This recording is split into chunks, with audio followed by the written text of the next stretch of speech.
উপস্থিত সুধীজন, আমার কমরেডস অনেকে এখানে উপস্থিত আছেন। আজকের এই স্মরণ সভায়, অনুবাদী স্মরণ সভায় কিছু বলাটা আমার জন্য খুব বেদনাদায়ক। আমি জানি না কতটা আমি বলতে পারবো, কারণ অনেক কথা ভিড় করে আসছে এবং এখানে যে আবহ তৈরি হয়েছে, এখানে কতটা আমি বলতে পারবো জানি না। আমি চেষ্টা করছি আমার সঙ্গে অনুবাদীর পরিচয় এবং অনুবাদীর যে সাহচর্য আমি পেয়েছি কিছুটা আপনাদের সঙ্গে শেয়ার করতে। আমার মূলত সঞ্জয় দার সঙ্গে আমাদের সম্পর্ক, কারণ আমার হাজবেন্ড কমিউনিস্ট পার্টির হোল্ডারই না, সেই সূত্রে সঞ্জয় দার সঙ্গে আমাদের সম্পর্ক।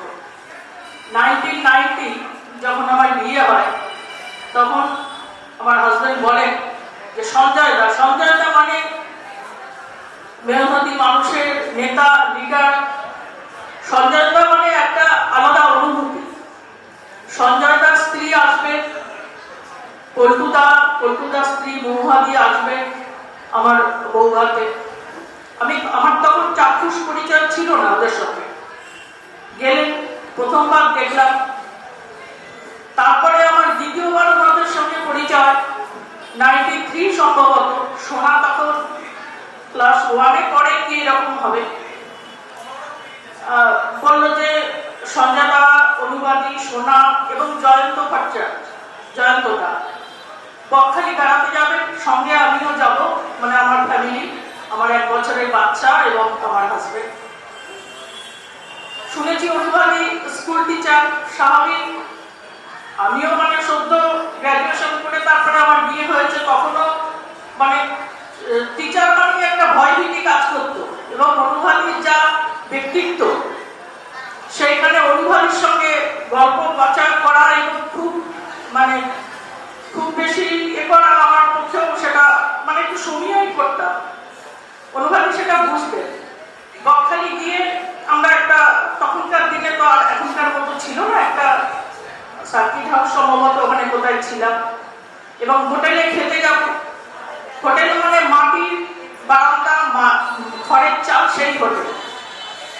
অনুবাদী বললেন, মানসী এই হোটেলে না যা রান্না করবে, চল আমাদের তাড়াতাড়ি যেতে হবে। ইলিশ মাছ কিনে দিয়ে এসছে সঞ্জয় দা। আমি বুঝিনি যে বেড়াতে গিয়ে কেউ হোটেলে ঢুকে রান্না করে। আমাকে বললেন, ওরা রান্না ঠিক করতে পারবে না ইলিশ মাছটা, তুই পারিস রান্না করতে? অনুভবী, আমি তো পারি না। তুই আমার সঙ্গে আয়, তুই শিখে দিবি একটু। দিব্যি সেই মানে মাটির উঠোনে বসে সেই ওদের রান্নাঘরে ঢুকে গিয়ে ইলিশ মাছের ঝোলটা রান্না করবে। বলে, এত ভালো ইলিশ মাছ আমি যদি রান্না না করি, সে যে কি অপূর্ব রান্না। আমি এখনো পর্যন্ত মানে যতদিন আমি ইলিশ মাছ রান্না করেছি, আমার বিয়ে হয়েছে আজ 34 বছর, প্রতিটা দিন আমি রান্না করার সময় অনুবাদীর কথা আমার মনে হয়েছে। তারপরে দীর্ঘ দিন কেটে গেছে, অনুবাদীর সঙ্গে বা সঞ্জয় দার বাড়ির যোগাযোগ মূলত তখন ছিল না। সঞ্জয় দার সঙ্গে আলাপ পরিচয় পারিবারিক মানে রাজনীতির ক্ষেত্রে। আমি তখন ছাত্র রাজনীতির পর সরাসরি তখন রাজনীতিতে যুক্তও ছিলাম না, ছেলে মানুষ করতেই ব্যস্ত ছিলাম। সংকটটা হলো ছেলে যখন ক্লাস 8-9-এ উঠল। আমার বাড়ি ভাঙড়ের প্রত্যন্ত এলাকায়, একটা ভালো টিচার মনের মতো পাই না যে সেখানে ছেলেকে টিউশনি করাবো। ছেলের বাবার সময় নেই দেখা। আমাকে বললো, সঞ্জয় দাকে বলো। আমি বললাম, সঞ্জয় দাকে বলো না। বলে, সঞ্জয় দা কি করবে? তুমি অনুবাদীকে বলো, অনুবাদীর সঙ্গে কথা বলো, তোমার সমস্যার সমাধান হবে। অনুবাদীকে ফোন করা হলো। অনুবাদী বললেন, তুমি ছেলেকে নিয়ে চলে এসো আমার বাড়ি। ছেলে যখন বন্ধুতে পড়ে, তুমি আমার বাড়ি চলে এসো, যা যা টিচার লাগবে সব আমি ঠিক করে দেবো। দরকার হলে ছেলে আমার বাড়ি রেখে দাও, আমি এখান থেকে পড়াশোনা করাবো। আর না, অনুবাদী আমি যাবো, ও পড়বে, নিয়ে চলে আসবো। সেই আমার শুরু হলো। অনেকে হয়তো এখানে চেনেন তমাল স্যার, তমালদের। অনুবাদী ঠিক করে দিলেন তমাল স্যারকে। ছেলে তো তমাল স্যারের ভয় কিছুতেই পড়তে যাবে না, আগের দিন রাত থেকে পেটে ব্যথা। অনুবাদী বললেন তো কোনো চিন্তা নিয়ে আয়, আমি তমালকে বলে দেবো, তোকে বলবো। এই পরিস্থিতিতে ছেলে ক্লাস 12 অব্দি অনুবাদী করে, যেখানে যা টিচার দরকার ফিজিক্স, কেমিস্ট্রি, ইংলিশ। অনুবাদী বললো মানুষ তুমি ছেলে নিয়ে চলে আসবে।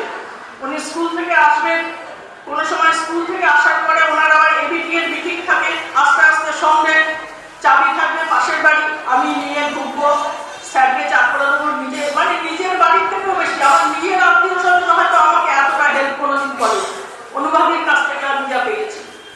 কদিন ধরে ভাবছিলাম এইসব কথা। আজ আমার ছেলে বাইরে থাকে, ডক্টরেট করেছে। এই যে ইচ্ছাটা ছেলেকে মানুষ করা, অনুবাদীকে দেখেই তো শিখেছি। সোনাকে কিভাবে তিল তিল করে সোনাকে বড় করেছে, কিভাবে সোনাকে সবসময় গল্প করতেন, আমাকে বলতেন কি তুমি ছেলে মানুষ করে ছেলের সঙ্গে ঘোরো, নিজে কিছু করো, নিজের কথা ভাবো, একটু একটা কম্পিউটার ভর্তি হও বা কিছু একটা করো। যাই হোক, সে আমার করা হয়ে ওঠে। আজ এখানে এসে আমি বুঝতে পারছি অনুবাদীর যে ব্যক্তি, এবং বিভিন্নভাবে শুনেছি যে অনুবাদীর যে অবদান সবার ক্ষেত্রে। আজ এখানে এসে আরো বুঝতে পারছি যে শুধু আমি নয়, এইরকম অসংখ্য মানুষ ছড়িয়ে রয়েছে এখানে। এই যে নন্দিনী ভট্টাচার্য বলছিলেন, আমি জানতাম না উনি অনুবাদী রিলেটিভই হন, যে আলো, এই আলো ছড়িয়ে দেওয়ার দায়িত্ব আমাদের নিতে হবে। আমি মনে করি এই স্মরণ সভায় আসার সার্থকতা আমাদের তখনই হবে। অনুবাদী যেভাবে কোন রকম ছাড়া এইটা অনুবাদীর হলো কেন, এই যে অবদান অনুবাদী, যে সমস্ত মানুষকে আপন করে নেওয়া। একজন দিদি বলছিলেন স্কুলে, ওই গল্পটাও আমার জানা, অনুবাদীর কাছেই শুনেছি, ওনার বাড়িতে রেখেছে। এরকম আরো অনেক গল্প আছে, যারা যখন যে অবস্থায় অসুবিধা করেছে, অনুবাদী তার সমাধান, অনুবাদী হচ্ছে মুশকিল আশা। দুজন অধ্যাপক বললেন, বিশেষ করে প্রথমে যে অধ্যাপক বললেন, ওনার কথা, অধ্যাপক সাহেবের কথা আমি শুনলাম। এই যে চেতনা, এই চেতনা তো স্বাভাবিকভাবে আসে না মানুষের মধ্যে। যে লড়াই আন্দোলনের মধ্যে দিয়ে উনি ছোট থেকে বড় হয়েছে, এই যে বৃহত্তর পরিবার, এই যে ব্যক্তি, এই যে ইচ্ছা, এই যে কমরেড সুলভ মনোভাব, এইটা সবার মনে আসা সম্ভব না। এটা অনুভবের মতো মানুষ। এবং আগেকার দিনে আমরা দেখেছি, আমরা কমরেড বলতে যা বুঝি, যে কমরেড মানে আমার যার সঙ্গে রক্তের সম্পর্ক, তার থেকেও সে আমার বেশি, এই হচ্ছে আমার কমরেড। অনুভবী তার প্রকৃষ্ট উদাহরণ। এবং অনুভবী প্রত্যেকটা কাজের মধ্যে দিয়ে আজকে এই বিভিন্ন জোর দিয়ে স্মৃতিচারণা করলেন। এত কথা আমার জানা ছিল না, কারণ অনুভবীর সঙ্গে আমার আলাপ পরিচয় ওই ছেলে পড়ানোর সূত্রে খুব অল্প একটা সময় অনুভবীর বাড়িতে আমি যাতায়াত করেছি। ফোনে হয়তো কথা হয়েছে, কিন্তু সেইভাবে প্রতিদিনের যাতায়াত বা অনুভবীর সম্পর্কে বিশদে জানা, এটা আমার পক্ষে হয়ে ওঠেনি। কিন্তু এখানে যা শুনলাম স্মৃতিচারণায়, আমি অভিভূত। তার স্কুল জীবন থেকে, কলেজ জীবন থেকে আমি এখন মেলাতে পারছি যে কেন অনুভবী এবং সঞ্জয় দা একসঙ্গে থাকতে পারবেন।